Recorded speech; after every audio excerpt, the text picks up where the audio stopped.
He looked at you with eyes that were absolutely piercing, not hostile, just real sincerity that said this man is unusual. He was small, even by Vietnamese standards.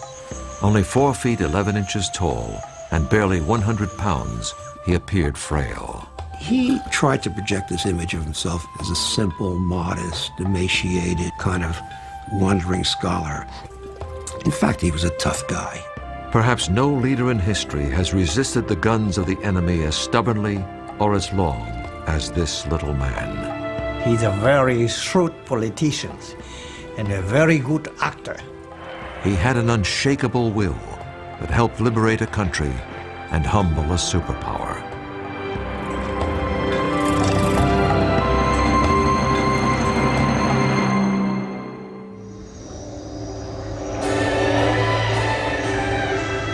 In the late 19th century, Indochina was France's most valuable colony. The French made huge amounts of money with rubber and rice exports, especially from the territory now known as Vietnam. Unfortunately, the native people received little or no benefit of this wealth. They had few rights within their own country and little hope for a better life. Life was only slightly better for the family of Ho Chi Minh. What we do know about his family generally is that they were upper class or gentry, as were all the communist revolutionaries. Ho Chi Minh's father, Huynh Sinh Soc, came from the village of Kim Lien in Nghệ An, a poor province in central Vietnam. On May 19, 1890, his wife gave birth to their third child and their second son. He was named Nguyen Sinh Kung, but would one day be known around the world as Ho Chi Minh. When Ho turned 11, tragedy struck the family. While his father was away, his mother died shortly after giving birth to a third son.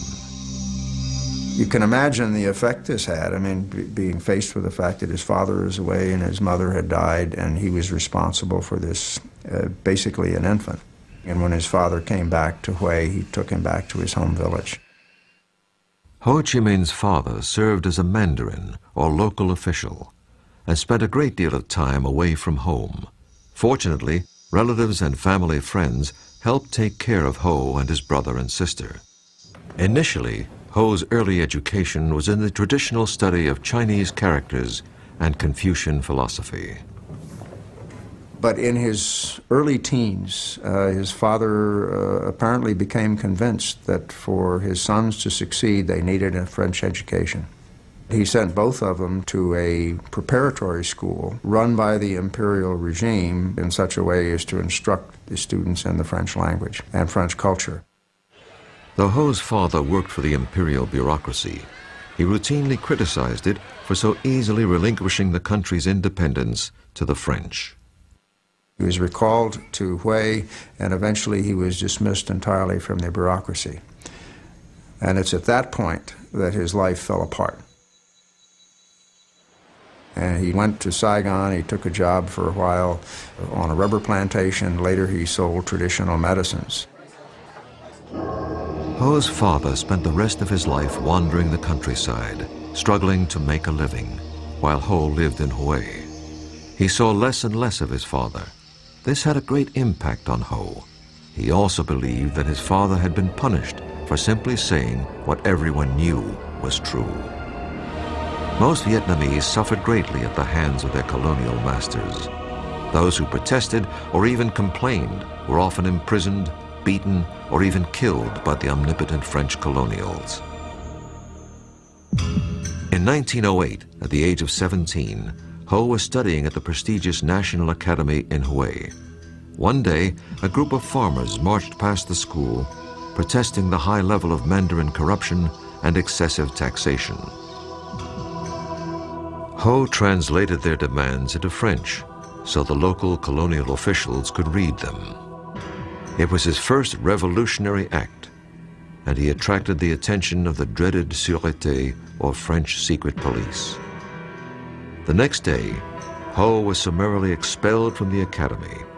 It was his last day of formal schooling in Vietnam. So here's this young HoChiMinh who is becoming educated and has a certain amount of resentment toward French colonialism.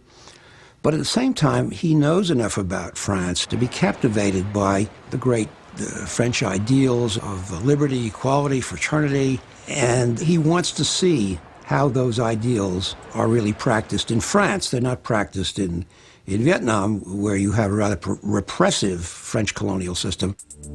Ho had inherited his father's rebelliousness and his wanderlust. At the age of 21, he entered a merchant marine school where he learned how to be a kitchen helper. This new skill enabled him to leave Vietnam and go abroad. I think he left for two reasons. One is maybe quest for education, that he would be able to get better education in France, provided he could afford it. Second, he probably did not see much of an economic opportunity in Vietnam at that point of time. Ho was hired by the French passenger liner, the La Touche-Treville. And in 1911, began an odyssey that would take him to nearly every corner of the world.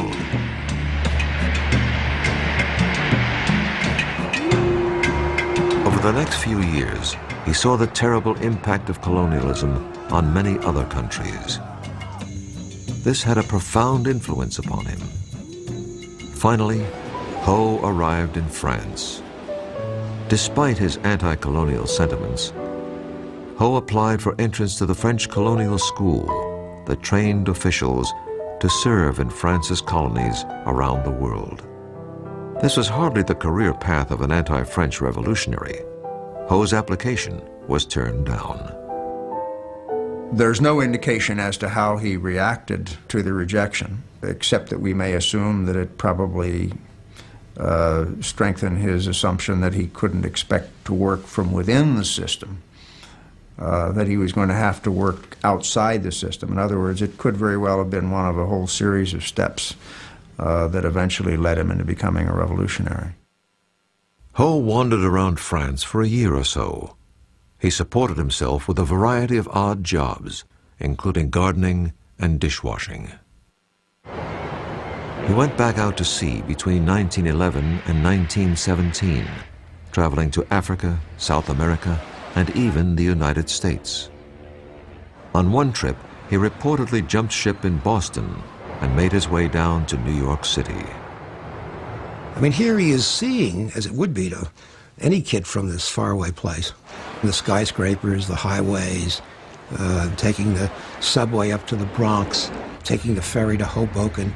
He was absolutely dazzled by the Statue of Liberty and everything it represented. While working as a dishwasher in New York's Chinatown, Ho was amazed to learn that immigrants in the U.S. were entitled to legal rights that the Vietnamese weren't allowed to have under the French in their own country. He said, I was with the lowest labor types in New York. There were blacks, there were Chinese, and they weren't quite as well treated as the Anglo-Saxons, but he said, you know, they could all vote. And this impressed him tremendously. Shortly before the start of World War I, Ho left America and sailed to England. He found work in the kitchen of the famous Carlton Hotel under the legendary French chef Escoffier.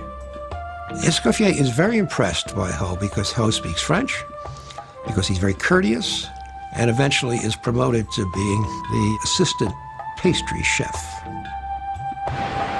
While in London, Ho had met many other passionate anti-colonialists from places like India, Africa, and Ireland. These contacts rekindled Ho's own nationalist notions. He rededicated himself to liberating his homeland. In 1917, he decided to forego a promising career as a pastry chef and move to Paris. He would learn how to become a revolutionary.